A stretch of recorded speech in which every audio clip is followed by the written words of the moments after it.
Hello. Today I want to talk about criminal law of one, and holistic law. And the reason I want to talk about it is because I watched a really brilliant, God, what kind of English is that? I loved it anyway. I watched this podcast that the Lawyers for Love, a YouTube channel, had uploaded with Virginia and Geraldine. And I'll leave a link to that in the description box down below. And they were speaking about how they could potentially see holistic law and apply the concept of the law of one to, I guess you could say, the modern legal system, or to the area, should I say, of the modern legal system of criminal law. And the reason I want to talk about this is because when I speak with a lot of people that are outside, well, the people that are not in the legal industry as such, they often first go to the concept of criminal law, like that's the only area of law that exists sort of like in their forefront of their mind. But I'm sure you are aware there's many areas of law, and that's not to say that they don't realise that. It's just that often becomes the first thing that people will think about, unless they're going through their own process with the legal system. Maybe it's a divorce, maybe it's a medical injury, and all of that sort of stuff. So with Virginia and Geraldine talking about criminal law and applying the law of one, holistic law to it, I really wanted to talk about it a little bit more, and also share the link, obviously, of the vlog, the podcast, should I say, where they're discussing it. And when discussing perspective-based higher consciousness, holistic law to people, it can be a little bit hard to grasp, and even for those that are within the legal industry, because it tends to look at the system and even the individual situation, should I say, in a larger context, a larger view, a bigger picture. And so obviously I wanted to share some examples. These are some of the things that they did actually discuss briefly, of some examples of how the law of one or holistic law can be applied to the legal system, either as the legal system stands now, or what could be replaced for the legal system. Now, I also understand that some of these concepts seem far-fetched or far away, or we're nowhere near where that is as a society as a whole.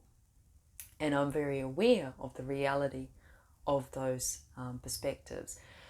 I also understand that if we don't continue to hold the vision of that future, the potential future timelines, then we're less likely to create new. We're less likely to create change. And that can be applied not just within the legal industry, but all aspects of life. That could be, minimized down to the family unit. What change do you desire for your family? If there needs to be a change, it could be you're an artist. What do you need to create? What is the vision that you see that change in the future? It can be applied to many things. So obviously here I'm applying it to the human created law, and I guess a lot of Western society. Some of these examples don't necessarily come from what we would consider Western societies, which also shows you sometimes that maybe we don't have all the answers in Western society. maybe we have steered away from the concepts that may have served us better, and some societies have held on to concepts that we may have disregarded, which actually turned out to be better for their communities and potentially better for Western societies.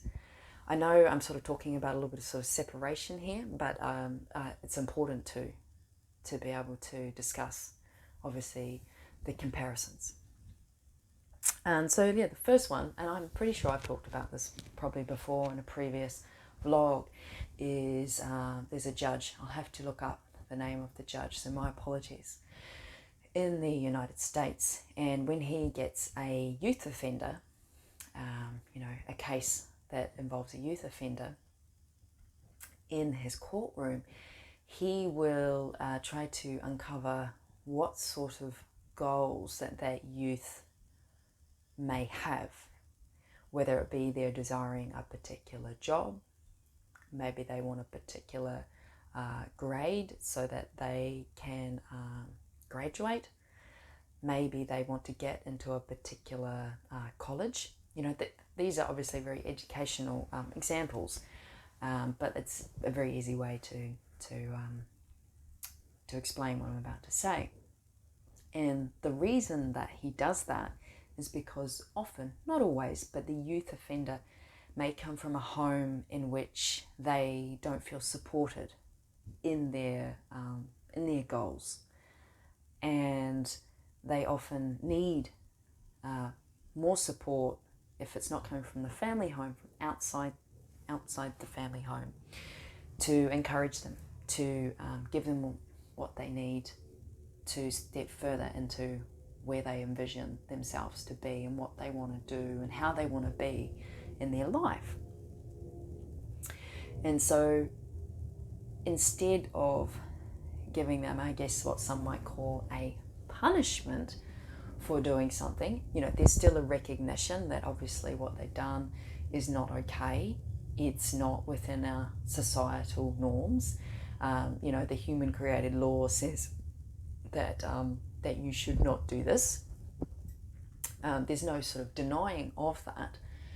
However, when he is sentencing them, he will say to them, depending on their goal, right, my sentence to you is that I would like to see you again in 6 months, and I would like you to present me your report card with the average of a B.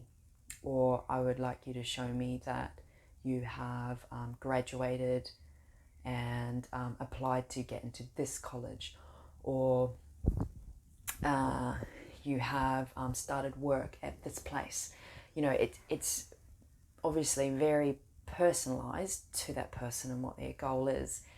And when he was interviewed actually by Virginia on the Lawyers for Love podcast, he had said and disclosed that he has yet to have a youth offender reoffend following visiting his courtroom and being sentenced in this way. And he said every single one of them have come back and presented, that evidence of what he told them that they needed to provide. And, obviously it'd be nice if we could say like every judge in the world could do this, or, even every judge in your nation of wherever you reside or your local community. That would obviously take quite a large shift potentially, because as we know, as we understand, not all of society is in a place of which they see that to be a good thing. And, I don't want to put any judgment on that and say that everybody has to see everything the same way. But that's just one example, right? And one example being used even within the current United States of America legal system within the state that obviously he is providing judgments. Another example, I'm sure some of you may or may not have heard of the term restorative justice. And that itself is, again, using very much the system as it is. And it has its own ups and slight downs, but restorative justice does tend to try and obviously seek a slightly more holistic approach to the situation. There's obviously a lot of communication with the victim and seeking guidance from the victim as to what it is that they feel would be good for the perpetrator. That is, I guess, slight judgment, but it's less of, okay, well, the state's going to punish you and this is it. It's more of incorporating everyone that's involved. And obviously, sometimes victims of crime don't necessarily want someone who is a perpetrator or abuser or whatever you want to call them to be locked away in prison for the next 20 years or whatever the term is, because sometimes they feel that what they need to help with their forgiveness or their grief is different. I'm not saying different in the sense of, a death penalty or a more jail time. It's more sometimes that they can also see that there's a bigger picture going on. And, there is the odd story, this is not majority, of the victim actually wanting to provide help to the perpetrator. And, that's not to say that people that commit crimes are not, that they are, that they don't do bad things. And I'm not saying, I don't want to put things as bad things, good things, but in the context of what I'm communicating, just trying to simplify it. They're also able to see that often the perpetrator is doing a crime, if it's intentionally. Obviously, there's a different circumstance when it's a mistake of a crime. There wasn't an intention to commit the crime, but in the sense of, they've intentionally committed a crime, there is often other underlying issues going on with the person. So you will get the odd case where the victim will say, actually, I would like them to receive counselling or psychological help, all of these sorts of things to help prevent this from happening again. And that sort of moves on where I'm going to next. And in Africa, there is a tribe in which they have a term called Ubuntu. So Ubutu, if I remember. Ubutu. Oh, there might be an N in it. My apologies. I will leave the spelling in the description box below. And when there's someone in the village that commits an act or refuses to do an act of which they consider to be sort of within their societal norms, right, within their laws, they will then want to communicate with that person. Obviously, there was discussion, obviously, with the victim. There's a victim to the behaviour, but they will then want to, I guess you could say, form a circle, actually, with or around the perpetrator of the action or non-action, and they will seek to find out what it is that person feels that they are lacking, which then may have caused the behaviour to unfold. And they will spend a number of days with that person, taking extra care, special attention on them, because it is more of a preventative method to obviously further actions or non-actions that are not in line with their societal expectations, their societal laws. And so that is obviously an example. To apply that to modern society does seem a bit far-fetched. Another example is the circling, the circle sort of justice that they sometimes, not always, have here in Australia with the original peoples. They have sometimes in communities, they will have a council of elders in which they obviously discuss lots of community matters, but when something occurs or a non-action, obviously that occurs within the community, they will obviously have a meeting with the, they'll talk with the victim, but if there's a victim, to the action or non-action, and the perpetrator, and they will obviously try and discuss some ways that they can, or they will discuss ways in which could potentially assist the victim and the perpetrator, and they will do their best to not oust the person from the community. They won't say, oh, you can no longer have a job, or you're no longer allowed out of your house between these hours or that hours because you did this. Like, I'm sure maybe some of those decisions are made in that way, but there's a more of an encouragement to try and continue to keep everybody as part of the community as much as they can, and obviously try and support everybody in the community as much as they can, again as a sort of preventative method, so that it doesn't keep continuing on. And sometimes some of these communities, not all, there can be a bit of disruption going on in the immediate family home, and that's just sort of coming back to it takes a whole village to raise a child. And so, if you're, I'm not saying that, we have to take on the responsibility of absolutely everyone, but we do have to take on potentially more responsibility than what we are currently, in a sense of deciding that we're going to outsource things to the state to make decisions that are not always the best interests for each and every individual community, if that makes sense, and each and every individual situation. And, locking someone away for a crime is not going to make the crime necessarily go away. I do understand there are some acts that are absolutely horrendous, and there is some restoration and some healing and all of that needs to happen. But often, even some of these crimes are what we might call crimes that don't necessarily cause direct harm to a particular victim. Like, there isn't necessarily a person that's a victim in the crime, such as someone being caught with illicit substances.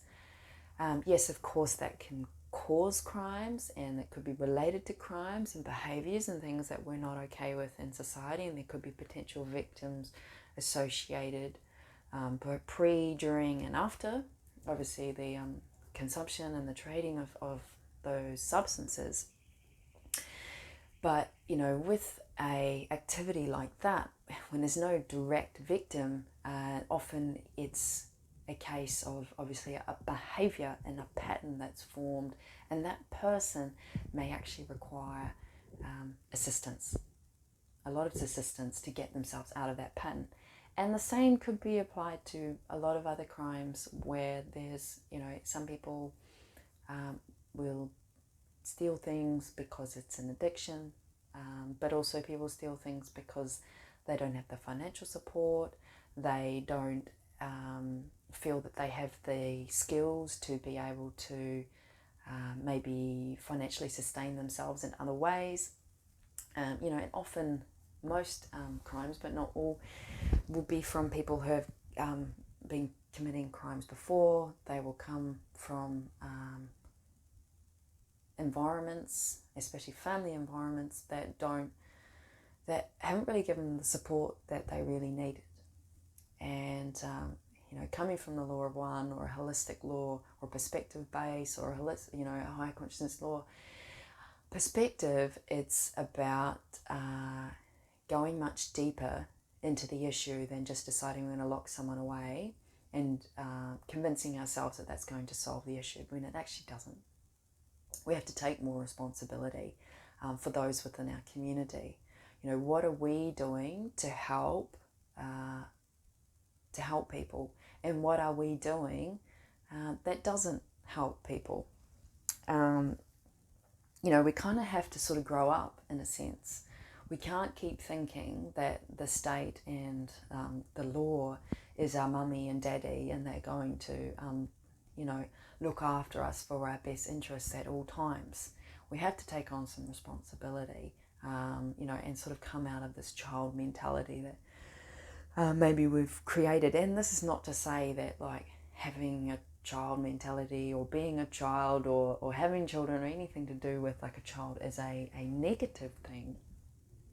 It's just, there's a place in which you are a child, and then there's a place in which you are an adult that has a child within you that's allowed to play and enjoy those things as children. But as adults, there is this, I guess, skills that we learn, right? Where we now should, but well, I shouldn't say should, but we now, regulate our emotions, and we have maybe a bigger capacity to think of others and how they might feel about our actions and things like that. So yes, let me know if you've got any questions, obviously in the question section down below.